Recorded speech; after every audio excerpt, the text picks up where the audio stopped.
بیانیه کنگره ملیت‌های ایران فدرال علیه بازتولید دیکتاتوری و استمرار یک قرن ستم و تبعیض ملی. هم‌میهنان آزادیخواه، ملت‌های به حاشیه رانده شده ایران، یک قرن گذشته از سلطنت پهلوی تا جمهوری اسلامی تاریخ مشترک ملت‌های ایران را با زخم و خون نوشته است، با نام‌ها و پرچم‌های متفاوت اما با یک ماهیت مشترک.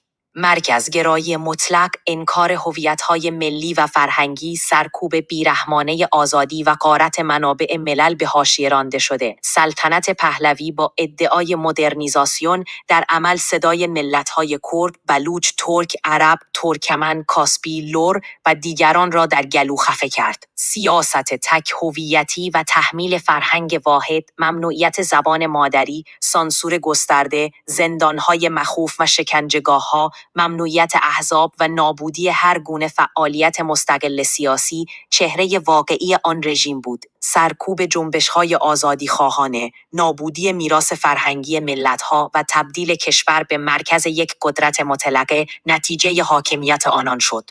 جمهوری اسلامی که با شعار آزادی بر ویرانه‌های سلطنت نشست، همان مسیر را با شدت و خشونت بیشتر ادامه داد. با تکیه بر دین و ایدئولوژی مذهبی، ساختار همان نیروهای امنیتی و نظامی پهلوی را به ارث برد و در کنار آن دستگاه‌های تازه‌ای برای سرکوب ساخت. هزاران زندانی سیاسی را اعدام کرد، مخالفان را ترور نمود. زنان و جوانان و فعالان مدنی را با باتم و گلوله و شکنجه خاموش ساخت و با سیاست‌های مافیایی و رانت محور اقتصاد کشور را به نابودی کشاند.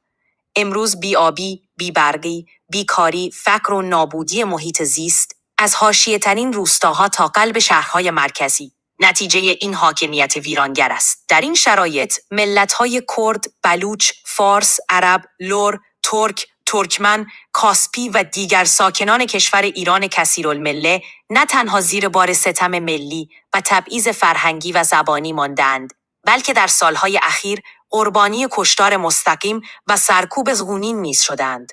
با اوج گرفتن خیزش‌های آزادیخواهانه، جریان‌هایی همچون سلطنت طلبان به رهبری آقای رضا پهلوی و اصلاح طلبان حکومتی به رهبری آقای میرحسین موسوی در تلاشند با چهره‌ای بزک شده دوباره همان دیکتاتوری را بر ملت‌های ایران تحمیل کنند. یکی با ادعای بازگرداندن شکوه سلطنت و دیگری با شعار رفراندوم در چارچوب قانون اساسی جمهوری اسلامی می‌خواهند مسیر واقعی آزادی و عدالت را منحرف کنند.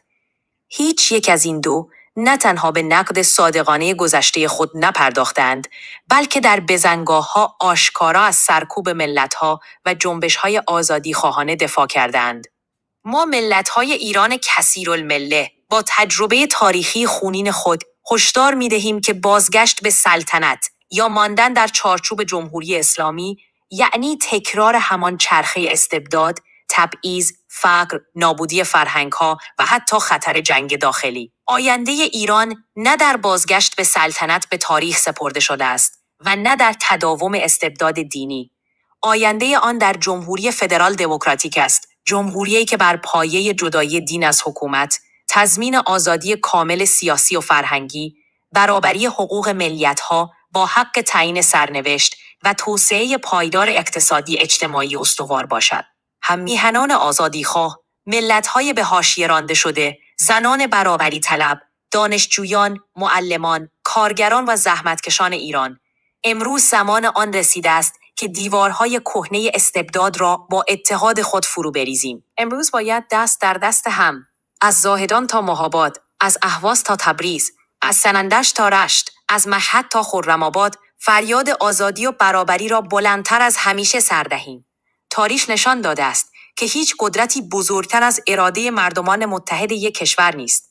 سرنوشت ما نباید دوباره به دست وارثان تمامیت‌خواه تاج یا عمامه بیفتد. فردای ایران آزاد با صدای ما، با اراده ما، با همبستگی ما از همین امروز آغاز می شود. کنگره ملیت‌های ایران فدرال 11 آگوست 2025 برابر با 20 مرداد